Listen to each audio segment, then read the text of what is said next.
tu sais, je veux.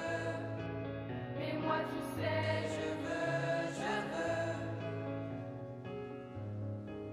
La nuit est grande ce soir, je ne sais plus qui vraiment croire. La fuite ou bien l'espoir, ou le cœur au bord du noir.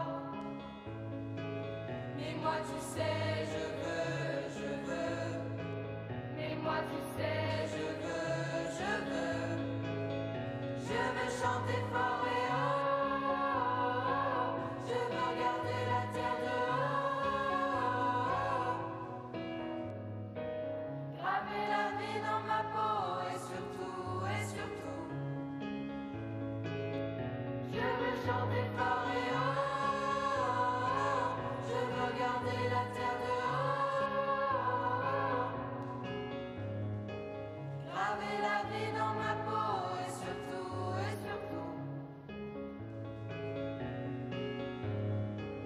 Respirer à nouveau.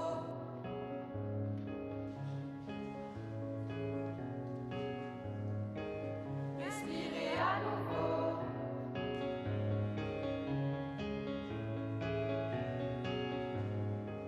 J'ai soif et j'ai faim. Qui sera le plus malin? Qui m'attendra ce matin? Je n'ai pas le pied marin. Mais moi tu sais, je veux. Mais moi tu sais, je veux. Je veux chanter fort et haut. Je veux regarder la terre dehors. Graver la vie dans ma peau et surtout. Je veux chanter fort et haut. Je veux regarder la terre dehors. Graver la vie dans ma peau et surtout.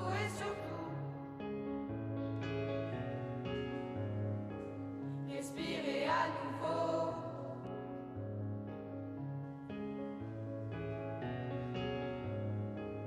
Respirer à nouveau.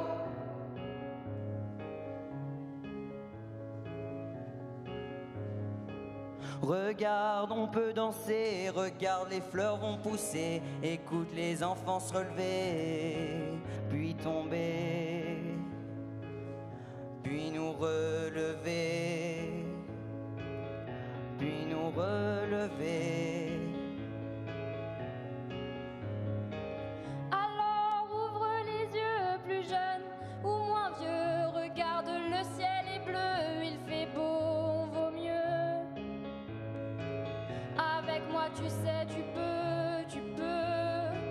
Avec moi tu sais, tu peux. Tu peux chanter fort et haut. Tu peux regarder la terre dehors. Graver la vie dans ta peau et surtout. Tu peux chanter fort et haut. Tu peux regarder la terre dehors. Graver la vie dans ta peau et surtout.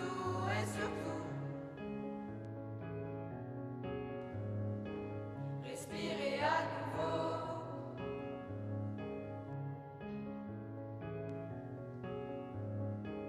Respirer à nouveau.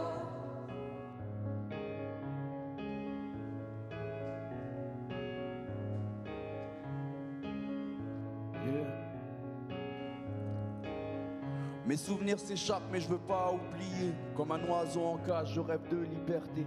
Je veux croire en la vie comme un fou allié. J'ai croqué dans la pomme, je peux pas me réveiller. Les étoiles plein les yeux, je regarde la lune. Sur un bateau pirate échoué sur la dune. La vie ne vaut rien, mais rien ne vaut la vie. Stopper les conflits et sauver des vies. Seul dans les décombres de ma philosophie. Tu sais, la musique c'est ma seule thérapie. Parcourir le monde à la recherche du bonheur. Se rendre compte qu'il est là, au fond de ton cœur. Parcourir le monde à la recherche du bonheur. Se rendre compte qu'il est là, au fond de son cœur.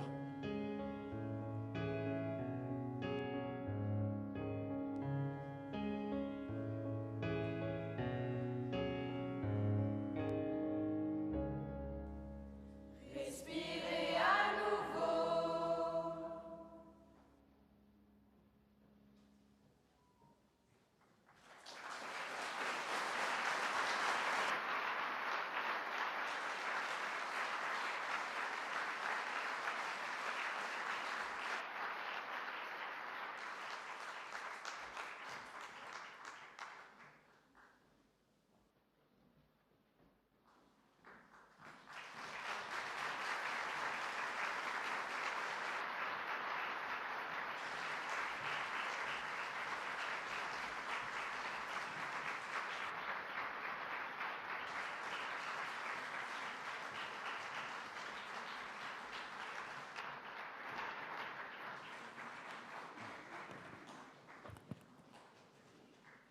honorable guests, ministers, mayor, members of parliament, ladies and gentlemen, but of course especially dear survivors and victims on this very special occasion today.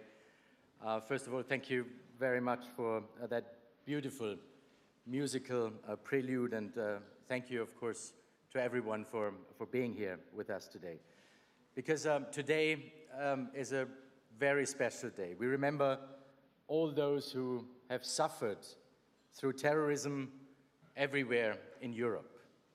They come from every member state, they practice all religions, they hold all manner of political opinions, or sometimes none at all. They are young and they are old, they are men, they are women, and they are children. But they all share one thing in common. They are victims and survivors of an attempt to spread fear and spread hatred. They have endured trauma and loss, and the impact continues to reverberate today and well beyond these walls, of course. But however painful, remembrance is a duty we must do all in our power to fulfill. And however difficult it is to think of the response to the unthinkable, I would see three ways forward. The first is that we have to say the names of those we lost. Look at their pictures, hear their stories, and celebrate their lives. We have to shine the light of today on the yesterday they shared with us. And to put it simple, we honor those who are gone by the very fact of remembering them. I would like to especially express our gratitude to Michelle, Anna, Federica, and Wolfgang, who will share with us their stories and their journeys also. We are deeply honored by your presence alongside us on this very heavy day, and I'm personally humbled by the courage you embody in lending your voices to remembrance. For all of you, those victims and survivors who are with us today, we want to honor you by showing you our solidarity today and, of course, every day. We want you to know that we are here as your fellow Europeans, but we are also here as the representatives of millions of other fellow citizens. And all of Europe, of course, stands with you. The second thing we can do for the survivors and victims is never allow the terrorists to drag us into their darkness. We must stay true to who we are as Europeans, to our open and our democratic societies, and to being compassionate, moral, and being just. We will always do what the terrorists actually never do: follow the rule of law and respect the human rights. I know, of course, we can never hope to erase the loss and the pain that you have felt and, of course, continue to feel, but at least we can take away from the terrorists the things they try to achieve: to sow hatred and destroy our European way of life, to divide us and turn us against each other. And that takes me to the third thing we are called to do. We are called to act. We must act to protect our way of life and even our democracy. And we must face terrorism with determination and with steadfast resolve. We are here in France, and so we think especially, of course, of the victims of the 2018 attacks that took place here in Strasbourg and those of 2015 in Paris. But Strasbourg is also a European capital, so let me say what we need to act on a European level. It begins with the battle against the radicalization of our youth. We see too often how the merchants of hate prey on children with their twisted lies. And we must counter those lies with truth. We must offer a positive vision of European citizenship and a sense of purpose, especially for young men who feel lost and often lack direction. This is not a task for any one sector or any one person. It is a task that involves us all, working together with schools, together with communities, together with sports clubs, but also engaging with online tech platforms to make sure they live up their responsibilities to make their content safe and their content also honest. And we must also be able to deal with the threats themselves. The best way is for us to, of course, to prevent them from happening in the first place by making sure our law enforcement has the information they need to take action and take action in time. Because we owe it to you, of course, the victims and survivors of terrorism, to put security into every part of our policy work. In how we talk to third countries, for instance, in how we design new information systems, in how we build our infrastructure, and also how we design our cities. And for all these things, I promise that we will do everything we can to make Europe safer. And as we look at the faces and say the names of the victims, as I said, young and old, men, women, and children, Christians, Jews, Muslims, there's no way to avoid, of course, feeling sad. But there's also, of course, hope for a better future. Thank you very much.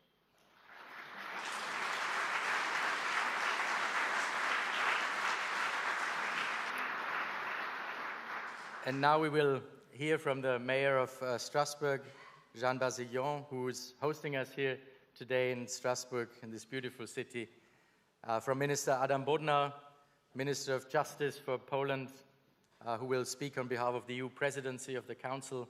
And finally, it is my honor to welcome and to invite afterwards Gérald Darmanin, Minister of Justice of France, to address us. Dear Mayor, please, the floor is yours.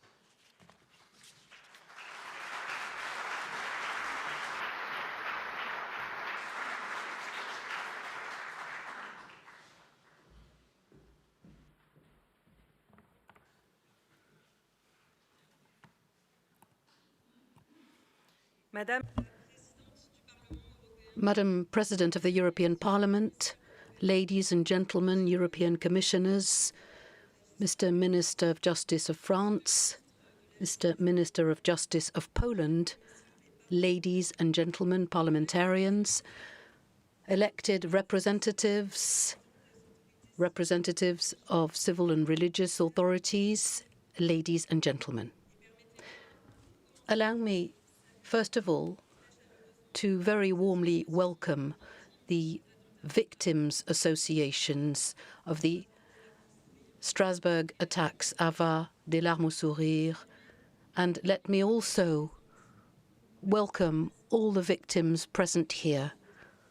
I would like to express my warmest support to you. The city of Strasbourg is honored to welcome this event here today. Strasbourg, the capital of Europe, the headquarters of European institutions, the capital of human rights, a symbol for peace and reconciliation.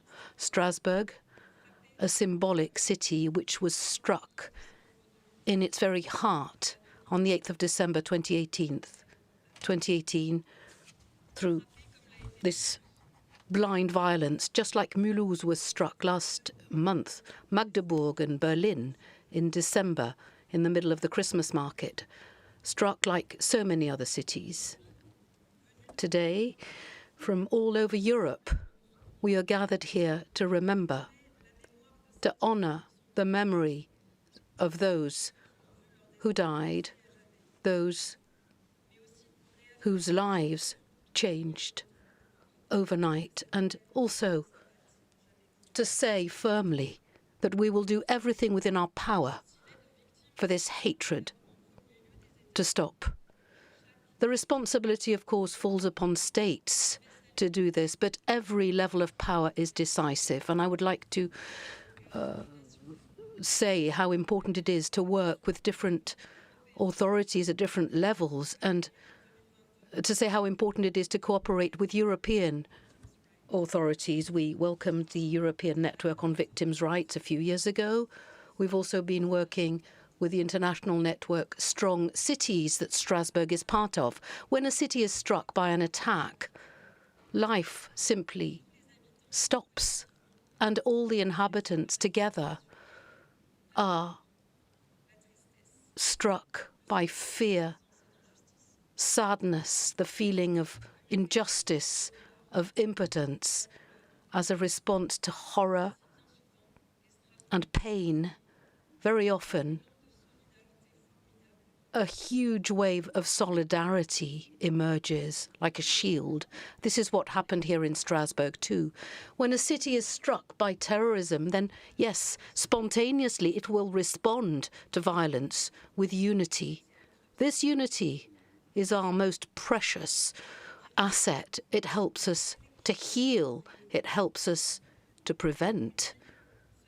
And for a city, this means that we will continue relentlessly to work with the victims and the survivors of terrorism directly by relying on the associations and organizations that do a tremendous job. We have to support them. Together with the Ministry of Justice, for example, we can find ways and means for them to attend trials.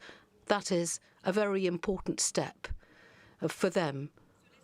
And this means we must continue to work on remembrance to make sure that the local population and the visitors will never forget, so that in Strasbourg, the faces of Kamal, Antonio, Anupong, Bartek, and Pascal will always be in everyone's memories. And this also means that we have to relentlessly defend the values of our republic, relentlessly defend the values of Europe, of peace and cohesion, because those are our beacon.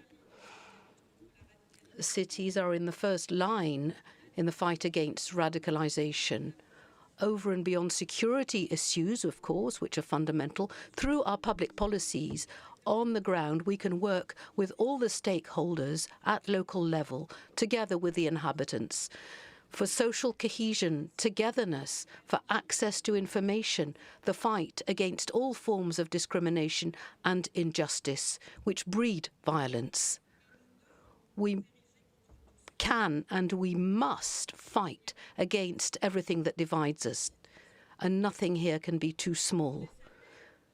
I would like to welcome and greet the work of all of those all over Europe, wherever they are, and often invisibly, are working together to preserve this unity. And I would like to pay tribute to all of those who see to our safety, those who are involved daily to fight radicalization. And I'm thinking in Strasbourg of all these partners from our Council for Safety and Preventing Offending and Radicalization. I'm thinking of all of those working daily against extremism, radicalization, and all the associations working with victims, those who carry hope, who open up spaces of beauty and light to transmit through art and through words a message of peace and solidarity for all. Let us work together tirelessly to protect all the citizens of Europe, for a Europe which will defend and protect, which will guarantee fundamental rights of a community of faiths which extends well beyond our borders. Thank you.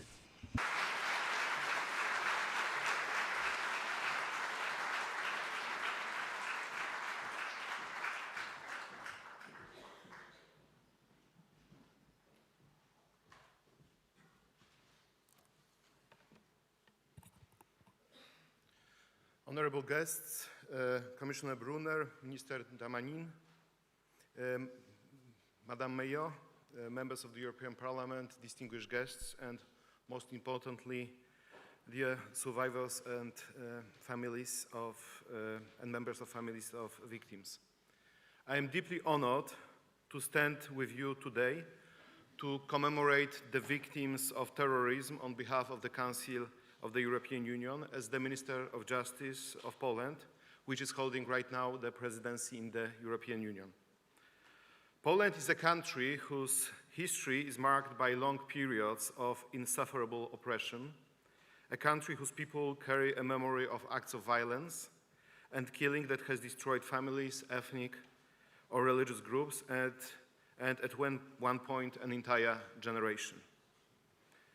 We are here today to remember because there is a continuity of common experiences, what constitutes our shared identity and move us further ahead. History of Europe is built on many incredible foundations, but it is also built on a suffering that brought people together in saying never again, and that shaped the continent in a way that has been bringing generations after generations closer together. And when we are meeting today, I'm just thinking about one of us who has passed away just a few weeks ago. His name was Marian Turski. He was Auschwitz survivor, and he was one of those guardians of the memory about Auschwitz, and that he has created like a special in his speech during the 75th anniversary of the liberation of Auschwitz, so-called 11th commandment, thou shalt not be indifferent, that we cannot be indifferent to different things that happen around us. And I think that it is also a relevant motto for the day of today. Ladies and gentlemen, remembering brings us back to the past. It makes it part of the present, but it makes us think anew about the future. And remembering the past, tragic past, pays tribute to those innocent brothers and sisters of ours. It makes us realize the irreparable losses that we have suffered, irreparable losses that are consequences of the acts of terrorism that Europe has witnessed way too many times in its recent past. We are here to commemorate tragic events, different ones, but each of them is extremely important. Each of them is special to victims. Each of them is special to families of victims. We remember about Charlie Hebdo, about attack on Bataclan. We remember about terrorist attack in Strasbourg. We remember about shooting in Madrid, but we also remember about Baghdad in 2003. And when we are here just close to the Council of Europe, we should remember that there were 22 officers of the United Nations, including Sergio Vieira de Mello, that were killed in 2003 in Baghdad. And we say to those victims, we will always remember you, but we say to families of victims, to survivors, that we will always be with you and we will always support you. To remember means also to prevent the tragedy from happening again. It means preserving what is so dear and so common to us.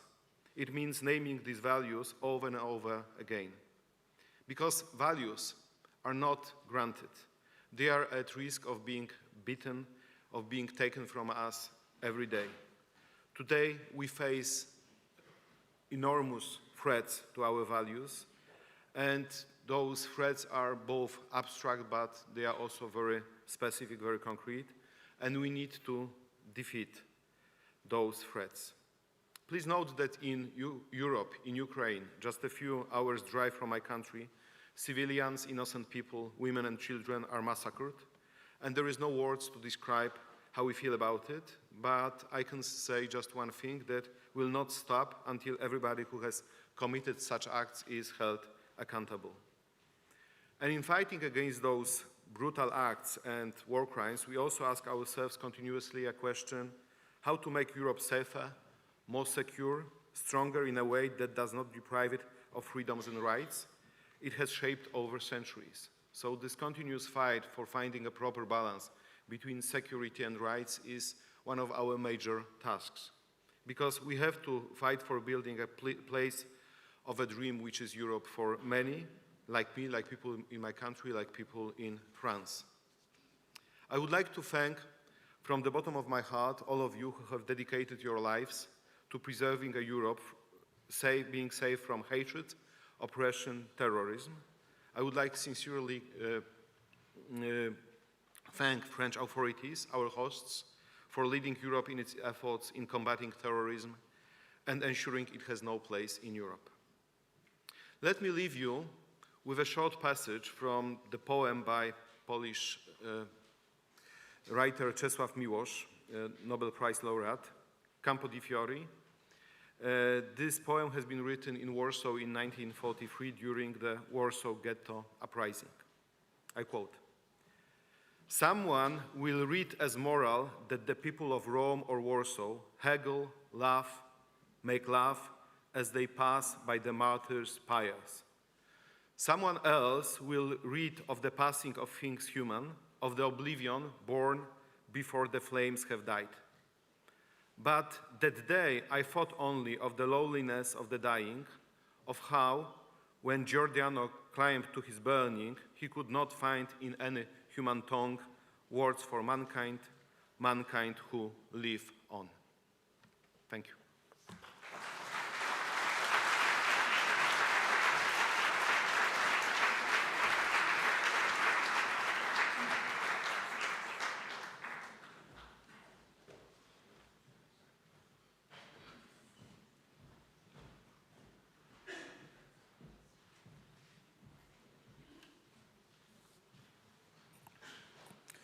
Madame la Maire.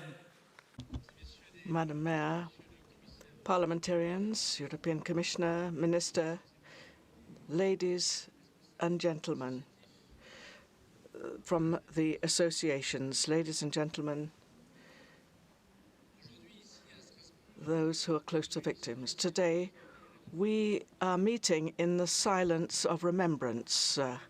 This ceremony is a moment of remembrance, of respect, but also a moment of meeting and communion.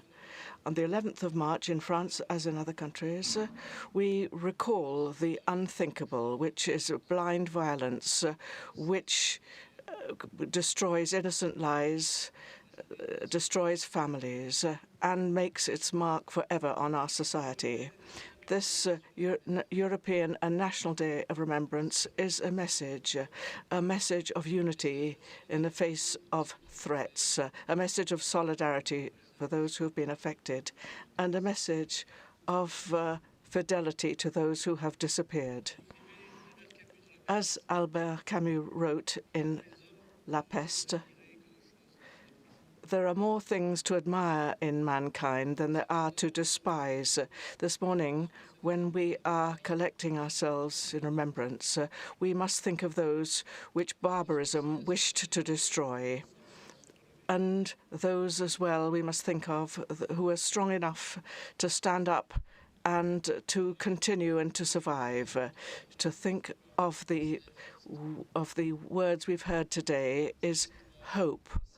Hope and life continues, and humanity which will overcome. Terrorism has a special characteristic, which is that it doesn't only want to destroy women, men, and children. It also wants to destroy eternal values, republican values. Ladies and gentlemen, you have survived the worst, and you have become ambassadors of the best, those who can overcome hatred and division. You are testifying everywhere in schools and other associations, in the media. You are bearing witness to a vital message which raises awareness amongst generation to these questions of radicalization and terrorism. You have proved that where trauma and fear exist, nonetheless, life and hope can exist too, because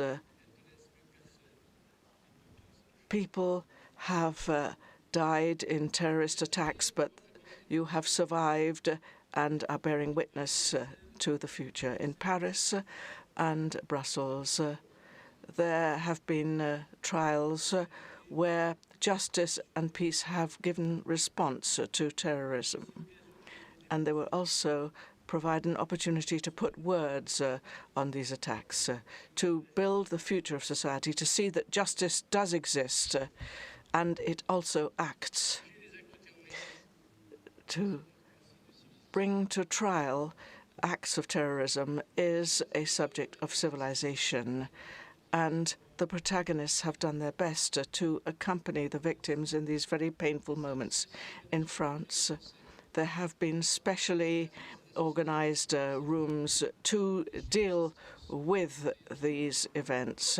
There have been human accompaniment by psychologists and others to help the victims, and the associations of help for victims, thanks to them, none of them has disappeared. No victim is going through these trials alone.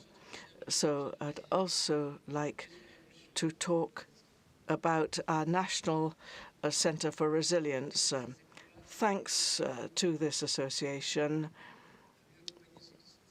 we have been able to support those who are suffering and help them to repair their lives.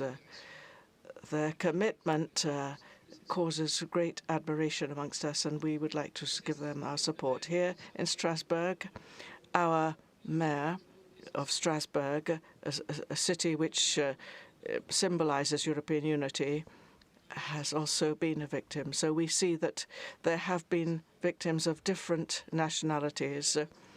Horror has no borders, and horror must know that solidarity has no borders either. So this ceremony is a time of remembrance, but it's also a promise of continuing to listen, to accompany, to remember. Promise that the words of the victims will never be not listened to. So we are very happy to listen to the choir of young people and hear them raise their voices. So you need to know that you will not be alone. So vive la République, vive la France.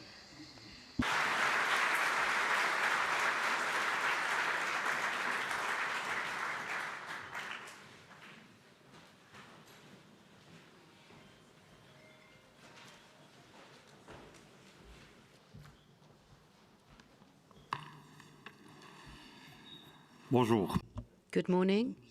It's my honor to present the victims who will come to bear testimony. These are always very emotional moments on the path to resilience. I can understand that some of you find it difficult to listen to these testimonies, so I would like to invite those who would rather not listen to these very intense moments to withdraw if they so wish and join us again later. Allow me now to present our first witness, Michel Catalano, who was the manager of a printing shop in Dommartin where the terrorists of Charlie Hebdo had sought refuge. Minister of Justice, European Commissioner for Migration, Madam Mayor of Strasbourg, dear European victims and victims from all over the world, ladies and gentlemen, we know that behind each victim there is a suffering which does not fade away, an invisible pain, and loved ones who are also affected. Our words are not simply a testimonial, they are a necessity. They express the truth of what we have experienced. 10 years ago, my life changed forever. Death knocked at my door and drew me into an unimaginable nightmare. My only objective on that day was to protect my colleague. For over an hour and a half, I lived a terrifying experience. I was confronted with imminent death. I have in my mind the image of this terrorist who's just committed the massacre in Charlie Hebdo. He pointed his gun at my head and he said to me, "Are you Jewish?" Even today, these words are painful for me. Thanks to the humanist education given to me by my parents, who are Italian migrants, I looked after one of the two terrorists, which probably actually saved my life. But even 10 years later, I have great difficulties in sleeping, and I have now realized that this will be the case for the rest of my life. When I finally managed to leave the building, I thought that I'd incited the terrorists to follow me, but they stayed inside, and waiting became agonizing. It lasted for hours. There was nothing I could do any longer. I could no longer protect my colleague. This was a huge suffering. Fortunately, he survived the attack, and this was a great relief. But the nightmare didn't stop with this. I had to speak to the police. There was the press in front of my house. Post-traumatic shock. After that, there were many other difficulties, including with the insurance companies. But then I came back went back to a routine. And in these very painful moments, we were also able to meet with wonderful people. Things have been moving in the right direction for 10 years now, in particular thanks to the action of the associations. And I want to say that my family has been essential in helping me with this. Every day as I walked past the building where my printing shop was, I experienced the same pain coming back. But I was able to benefit from the support of my family and others. As we all know, we're not alone in this pain. There's also the indirect victims, as we call them, our families, our loved ones, our relatives. They also experience this anguish, the unbearable waiting, the fear of losing a loved one. They're often silent, often invisible, but they suffer just as much. They also deserve our recognition and our support, and I would like to pay tribute to them today, because without them, we wouldn't be able to survive. Today, on the 11th of March, as we're gathered here, I feel this deep solidarity between us very strongly. Since the 9th of January 2015, I met with many of you. Sometimes a simple look is enough to understand each other. I feel I'm reunited with so many friends in this huge family, this big family of ours, thanks to the French Association for Victims of Terrorism. I was fortunate enough to meet with extraordinary people who gave me the strength to continue. I'm thinking of Samuel Sandler, whose son and grandchildren were victims of the attack in the Jewish school in Toulouse in 2012. Samuel had advised me for the first trial. He was convinced that the testimonial of victims was very important and liberating. I also think of Simon Fieschi, a survivor of the Charlie attack, who died recently in September 2024. I had seen Simon again during the trial of a French terrorist. I found his presence very comforting. I've also spoken in schools. I spoke to many young people who had very relevant questions. I also met with the colleagues and pupils of Samuel Paty and Dominique Bernard, these two teachers who were murdered by Islamic terrorists. I've also been able to go to prison to speak to prisoners. That was also very interesting, and I've understood that I could perhaps, on a very small level, change the world we live in.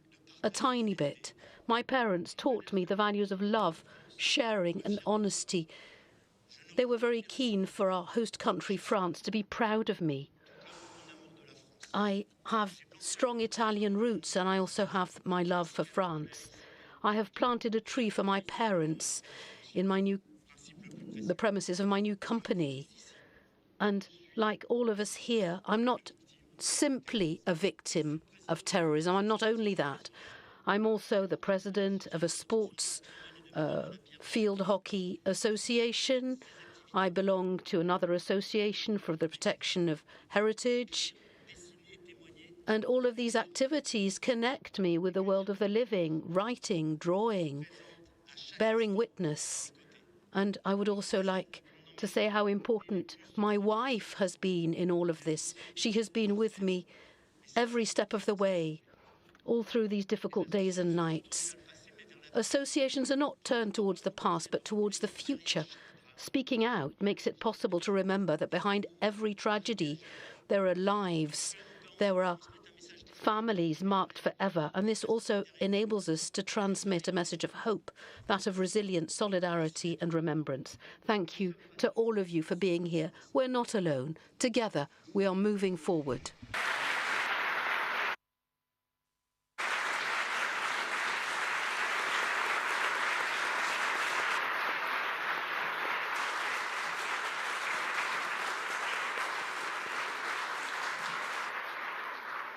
Merci Michel. C'est avec le plus grand honneur. Thank you, Michel. It is a great honor that I would like to introduce to you Mrs. Anna Panasevich, who is Polish in origin, who lives in Brussels and who lost her mother during the attack in Brussels in 2016. Dear friends, today we are meeting here together. We are gathered to pay tribute to those who were affected by the attacks, those who were completely injured, to those close relatives who lost their lives in circumstances which were tragic and unjust. They lost their most valuable possession, life, without being responsible for their destiny. Those were existences which were broken up by violence, incomprehension, and by the divisions which we human beings all too often have created.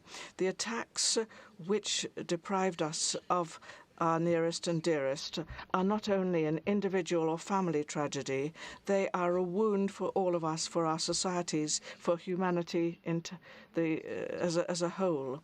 We have lost those who are dear to us, but the world has also lost lives which still had much to offer. Today, I would like to talk of Janina Grażyna Panasiewicz, who was an extraordinary woman whose existence was brutally interrupted. She was more than a name on the list of victims. She was a devoted mother, a loving wife, a marvelous grandmother, a woman who was full of life, whose generosity and whose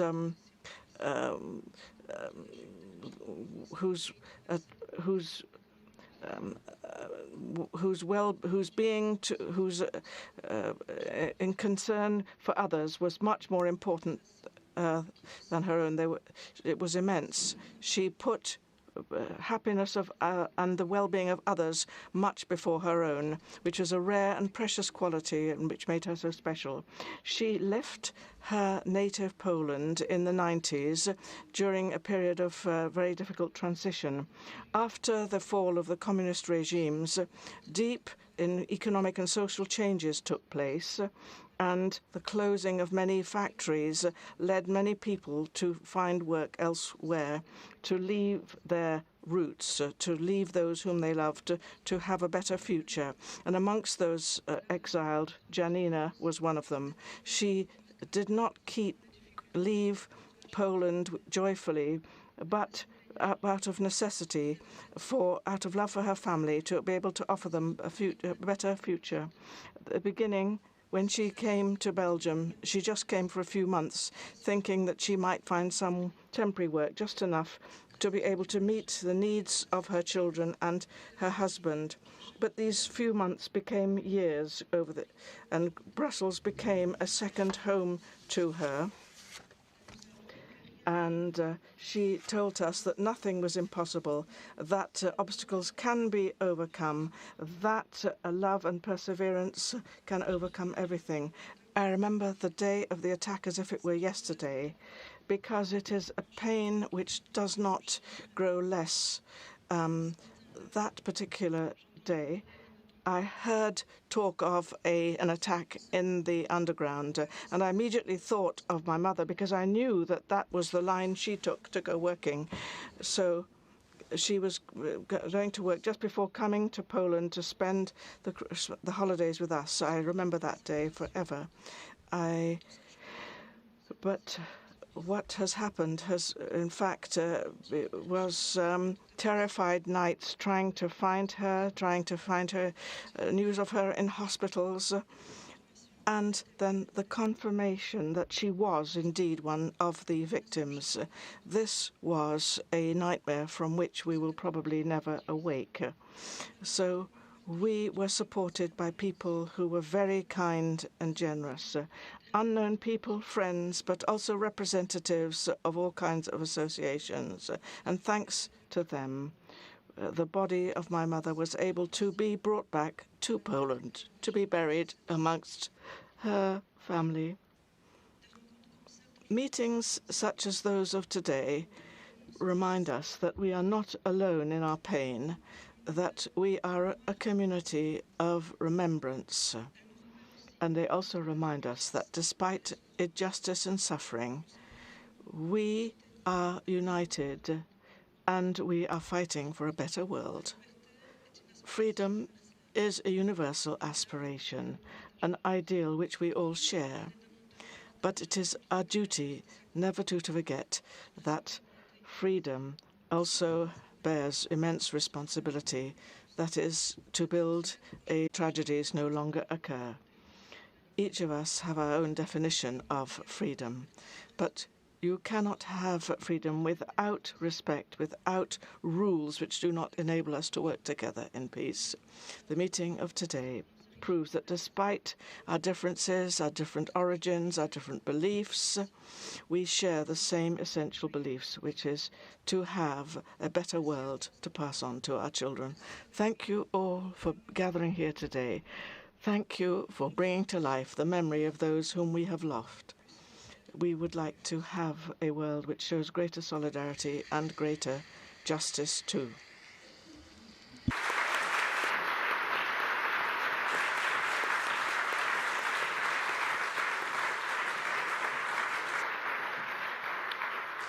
I am honored now to introduce Federica Megalizzi, an Italian citizen with a master's degree in international security studies. She tragically lost her brother in the terrorist attack here in Strasbourg. Today, alongside her professional endeavors, she serves also as a president of the Antonio Megalizzi Foundation, which she tirelessly carries on in the missions that she's aiming to.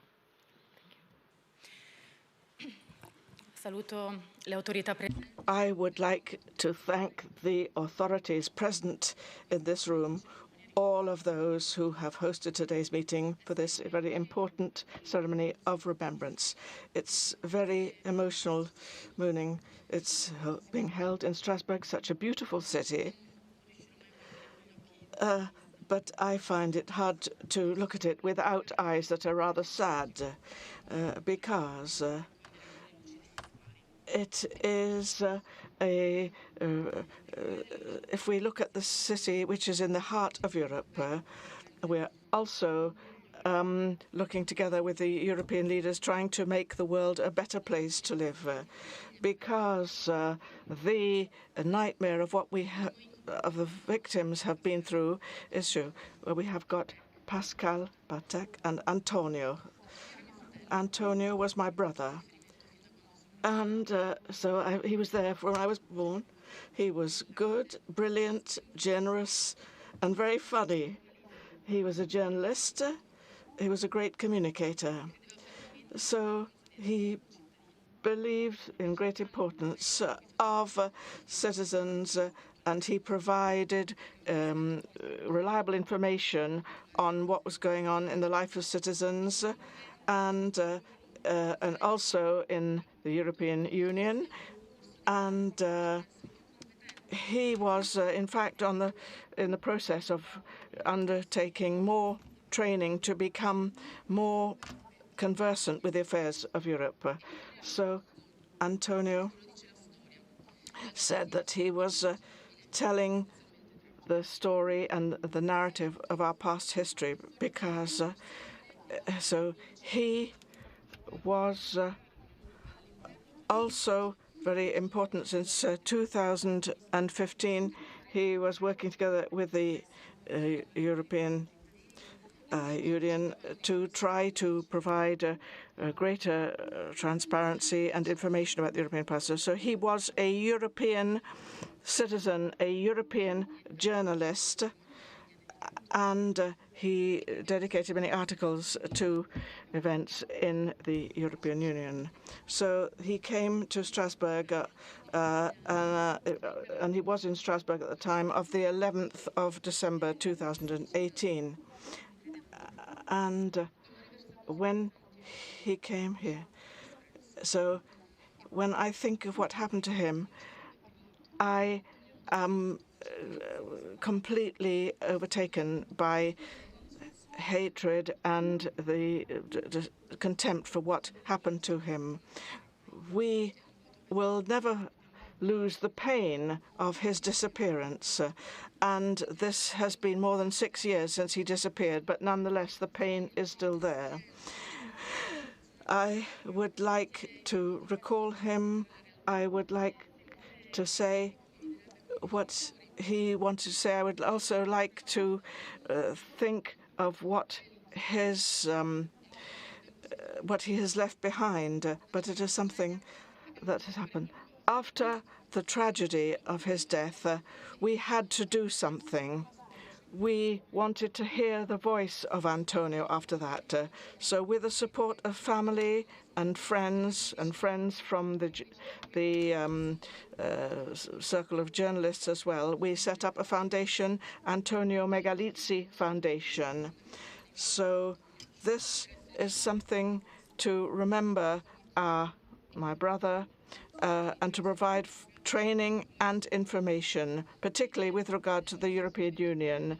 So this is still a work in progress with regard to supporting peace.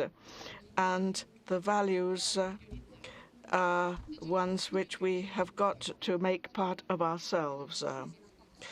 He fought against fake news and disinformation, and he was convinced that it was very important to make this available to young people still in schools. And so the European Parliament, he was saying that this project would not just simply be confined to the Antonio Megalizzi Foundation, but it would be further extended. So many people who have been near to us have also showed interest in it. So for more than 5 years now, this foundation has been making its voice heard, has had practical effects in providing information to schools, and also have provided for training in information. And so we would like to look at this in the future and to encourage young people to be interested in this on the projects which we have going forward. But also we would like to be ambassadors in training students and university students who themselves will take on the flame of going into schools and talking about the future of Europe and explain the situation. And with this project, we have already trained 120 ambassadors to go into schools and talk about Europe. And we've also been very close to the European Parliament. And we've also had other projects concerning the importance of voting. And we have been we've had these projects to go into French, Italian, and Polish schools as well. And we would like to extend this. We miss Antonio, and we know that there are many others as well. But we would like to transform this pain into something more positive. And we know that there are many people. We would like to encourage young people to become active in prevention. We would like to meet other victims and their families as well. And we know that there's a great strength which emerges from those who are sharing their pain. And I would like to say that terrorism leaves us with fear and with terror, but also it leads us to the lack of those who we miss, but also encourages us to get together and support one another, to build together security, fairness, information, and also to deal with what we have to do. So we would like to work for these objectives and to lead to a better world.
We honor not only an exceptional musician, but also a man who, in the face of tragedy, chose courage, compassion, and resilience.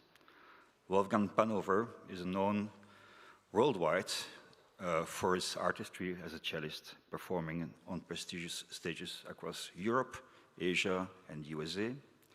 Born in Vienna, he studied under some of the finest musicians, refining his craft to collaborate with renowned orchestras and conductors. But beyond his musical career, Wolfgang embodies something far greater, the unwavering belief that music and humanity itself can rise above darkness. On the night of November 2nd, 2020, Vienna faced an unspeakable act of terror.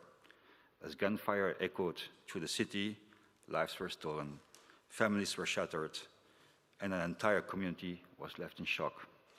Wolfgang and his wife, Alina, a physician, lived near the attack site. Instead of seeking shelter, they went towards those in need. Together, they provided immediate medical assistance, offering not just care, but a lifeline for those struggling to survive. But Wolfgang did not stop there. A year later, on November 2nd, 2021, he took it upon himself to ensure that the victims were not just remembered in silence, but honored in unity. In front of the historic Rupertskirchen, at the exact place where Vanessa was killed, at the oldest church in Vienna, he organized a deeply moving commemoration. At the exact place, survivors stood side by side with the families who had lost loved ones.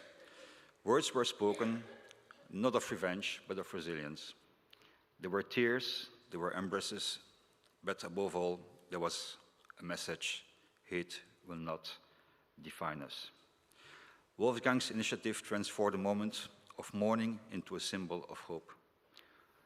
Through his music and his actions, he reminds us that even in our darkest hours, humanity shines brightest when we stand together. His story is a testament to the power of art, the strength of community, and the enduring belief that even after tragedy, beauty and kindness can prevail.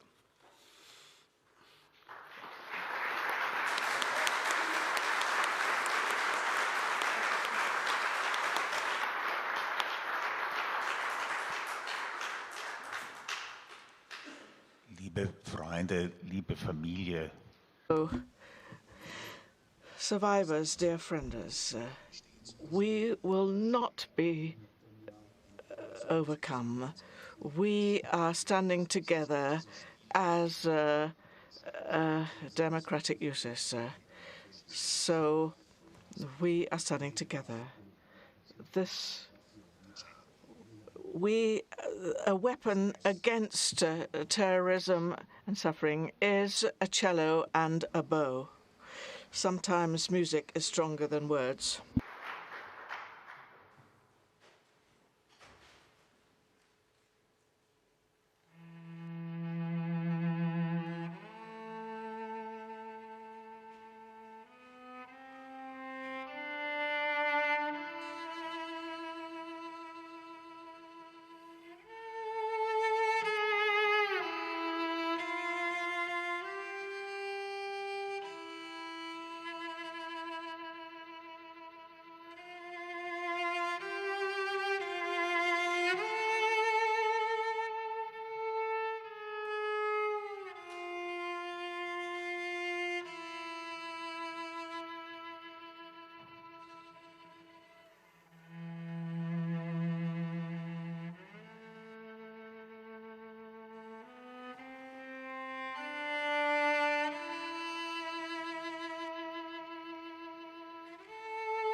Ladies and gentlemen, first of all, thank you so far for this really moving morning we had together.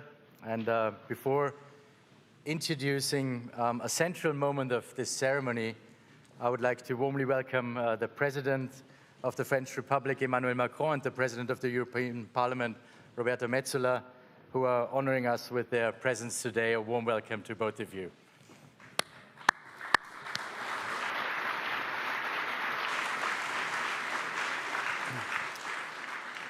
We come now to a symbolic moment of our Remembrance Day, the tree ceremony. The olive tree is a powerful symbol of our remembrance. It symbolizes three things. First, of course, the olive branch is the symbol of peace. And peace is the first and most important value of the European Union. Second, the tree symbolizes unity. Each branch is unique, yet each part is part of one whole. And that is the same for us here, gathered here today. We unite in memory, and our unity is our strength. And third, the tree symbolizes growth. The olive trees are a tough breed that can survive long periods of drought and grow very old. It's a living thing also, rooted in the earth, but reaching for the sky, turning light into growth. And Europe, too, will grow stronger in the light of hope. We have today with us a group of pupilles de la nation, of children who lost a parent or carer who died in the exercise of their duty to the public. And I will ask them now to come to the stage to hang their messages. They will represent all of us in sharing their hopes, their wishes, and their thoughts, of course. And some of you may also wish to join them with your own messages of hope. And at the close of today's ceremony, I will invite all of you who would like to share your messages and hang them on the tree to come up and do so. And while the Pupilles de la Nation participate in the tree ceremony, the choir will perform a second song entitled Breathe Again. Thank you very much.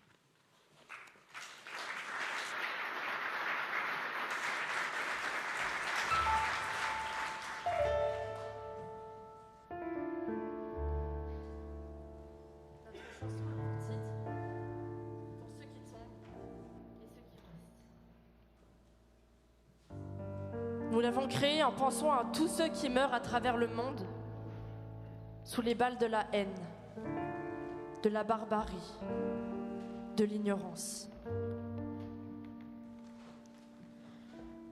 Nous la dédions aussi à ceux qui vivent dans la peur.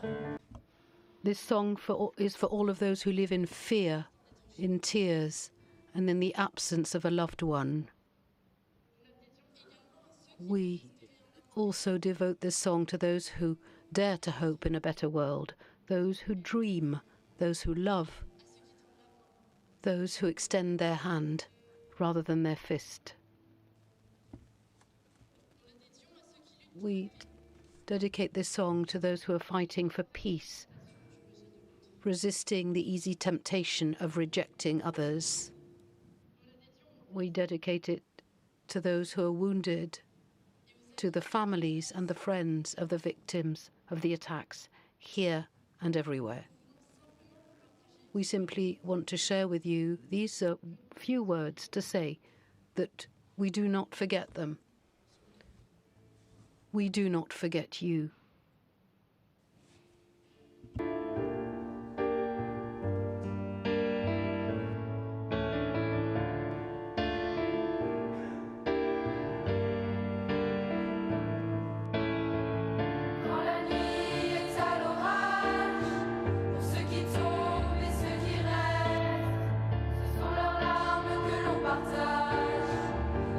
Chanson bien modeste, ces mots sont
Ladies and gentlemen, I now invite all of you to stand up and observe a minute of silence in memory of the victims of terrorism.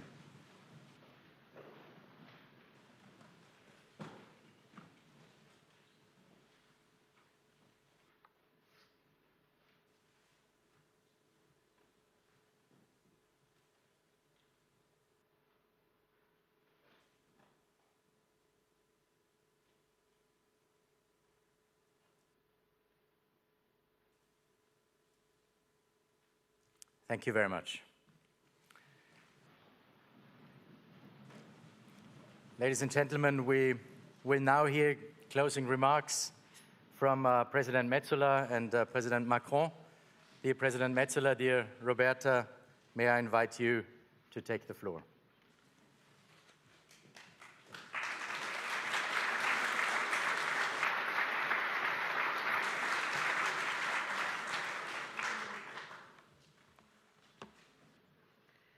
Monsieur le Président de la République.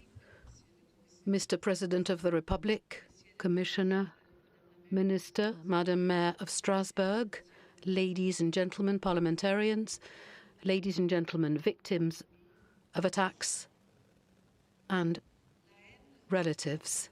Hatred knows no borders. From Madrid to Mannheim, from Paris to Brussels, terrorism has caused deaths in our families, our communities, our nations. But memory has no borders either. And it is our duty and our responsibility, that of all of us, to remember, to pass on, to commemorate, to never forget. And for you who are here today, Anna, Federica, Michel, Wolfgang, survivors, close families, let me say to you that all of Europe stands beside you today. All of Europe shares your pain and your grief. Your suffering is our suffering. Your pain, your anger also. On the 11th of March every year, in Europe, we honor the memories of the victims of terrorism. But we know that there is not one day, not 1 second that goes by without you feeling the emptiness that horror has caused. And I wish to pay tribute to your courage, to your dignity, to your strength, the strength with which you remember those who were taken away from you. People often say after a tragedy that there are no words. However, there are 2 words that really resonate in me. Never again. No words can bring back to us those who have gone, but our actions can prevent other families from knowing the same pain. This is why this day of remembrance should also be a day of commitment, an absolute commitment to fight relentlessly against terrorism. Europe will never give up. Europe is active. We're working together with member states and our partners all over the world to fight radicalization, to anticipate on the terrorist threats, to prevent attacks, and to protect our citizens. Terrorism is an attack against our safety and against our European values, against peace, against living together in our societies, and we will not ever tolerate it.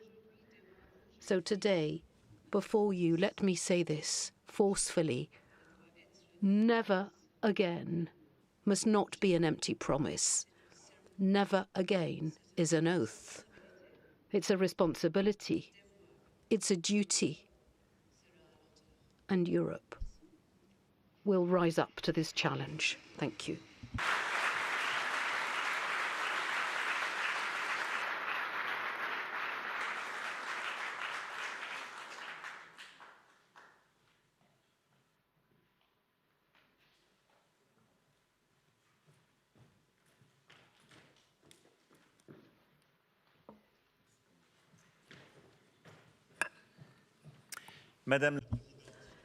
Madam President of the European Parliament, dear Roberta, thank you very much for your words. Ladies and gentlemen, ministers, European Commissioner, ladies and gentlemen, parliamentarians, ladies and gentlemen, ambassadors, Mr. Préfet, Madam Mayor, elected representatives, ladies and gentlemen. The strike of a blade, 2 city agents collapsing, a 69-year-old man falling to the ground and dying on the street of a city in Alsace. A few days ago, not far from here, in Mulhouse. This horrific scenario that still hurts. Just like what happened in Villars in Austria, in Munich, a week before that, and so many other events, alas. Since the 22nd of February 2025, Mr. Loureiro is among the hundreds of men, women and children in Europe who, because of the horror of terrorism, lost their lives or saw it change unrecognizably. Since the 22nd of February 2025, Mulhouse has joined this sad family. Madrid, Toulouse, Strasbourg, Paris, Montauban, Nice, Arras, Conflans-Sainte-Honorine, Brussels, Oslo, Vienna, Mannheim, Artel, and so many other cities struck by these attacks. So many cities where it was a day like any other, an evening in December, a summer day, when ordinary lives changed forever. So many European capitals, but not only. In Israel too, on the 7th of October 2023. But the list of the names of the cities should never lead us to become used to this. No, we cannot be resigned to the unspeakable. This day of the 11th of March is a manifesto of this. It started with the attacks in Atocha in Madrid on the 11th of March. This is the day where we commemorate the victims of terrorism and terrorist attacks in Europe.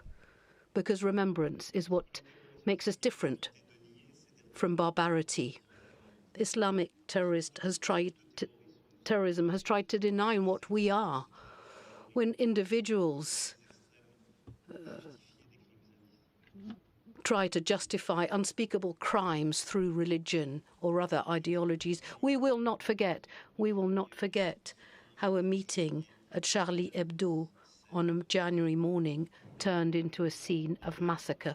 We will not forget Brussels Square, Malbec, or other areas struck by explosions, or these streets turned into battlefields, the Promenade des Anglais in Nice, the Ramblas in Barcelona, the Graben in Vienna, the Westminster Bridge, the Manchester Arena, or the Christmas markets turned into scenes of chaos like they were here in Strasbourg.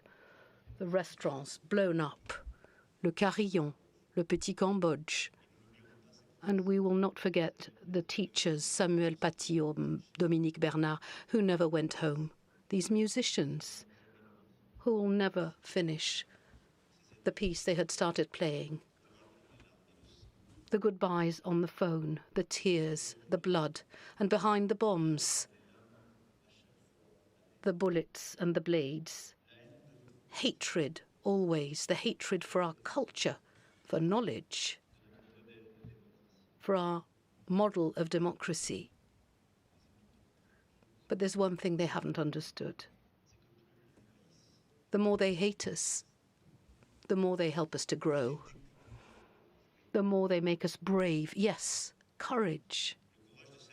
The courage of this man on the Promenade des Anglais who didn't hesitate for a second to get on his scooter to try and go after the lorry and stop the terrorist. The courage of this musician who, empty-handed, threw himself on an armed terrorist here in Strasbourg on the 11th of December 2018 in the Rue du Savon to protect his friend who was being attacked. The courage of teachers in the Lycée Gambetta school who tried to stop the murderer of Dominique Bernard just with a chair. The courage of the police officers in Mulhouse. The courage of solidarity and help everywhere in Spain, in Germany, in Belgium. The courage of our doctors, of our nursing staff, our préfets, our gendarmes, our police officers, our prison staff, all of our forces who every week, every day, fight to prevent the worst from being committed. The courage of our judges and prosecutors who, in the face of the blind violence of racism, violence, anti-Semitism, oppose the strength of the law. The courage of our intelligence services working together, our coordinators, our European Union staff who work across borders to dismantle networks and to fight radicalization everywhere. Yes, we will continue our historic investments in our intelligence services, yes, because we must do everything within our power to prevent new attacks. We know that the threat is still there, ever present. We will continue to fight with determination. Courage, the courage of all of those who stood up again after the tragedy, who went back to their lives when nothing would ever be the same again. Your courage in being here, of bearing witness, of continuing to fight, to write. Survivors, witnesses, families, yes, you are fighting for recognition, to obtain compensation, for the truth, for you, for your loved ones. You are fighting with your wounds, the wounds of the body, the wounds of the mind, with what is irreparable. You are fighting with associations, and I would like to pay tribute to their remarkable work and their action. These women and men who often experience the worst themselves and who are giving everything they can because their life is no longer the same. Together with them, the state, our services, Mr. Minister of Justice, your services, all of our bodies throughout our ministries who are working together with these associations, with these women and men whose lives will never be the same again. Today, I would like to express the friendship and the solidarity of France in our grief that brings us together, parents, brothers, sisters, friends, fellow citizens. I would like to tell you of the friendship and solidarity of France, which forgets nothing.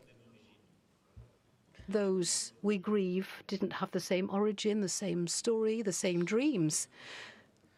But by falling, they have become the symbols of the same liberty.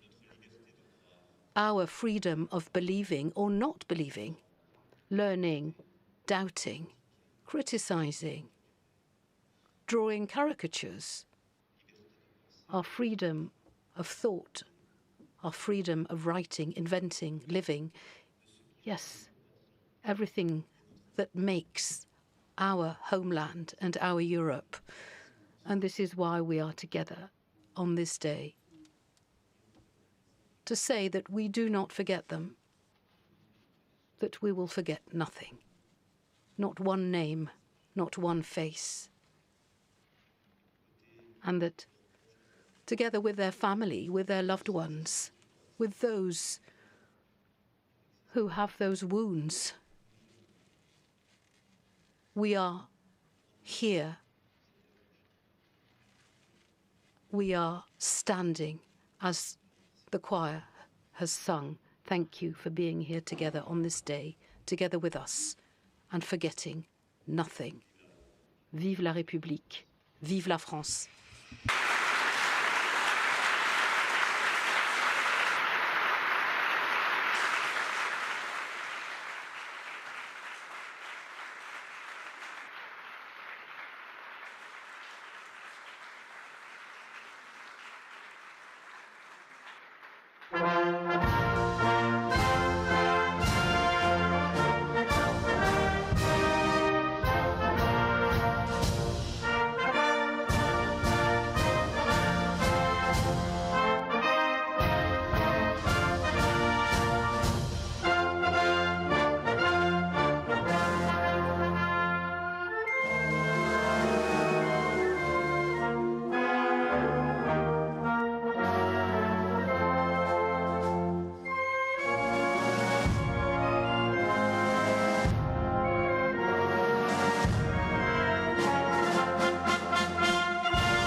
Thank you very much, all of you, for being here, of course.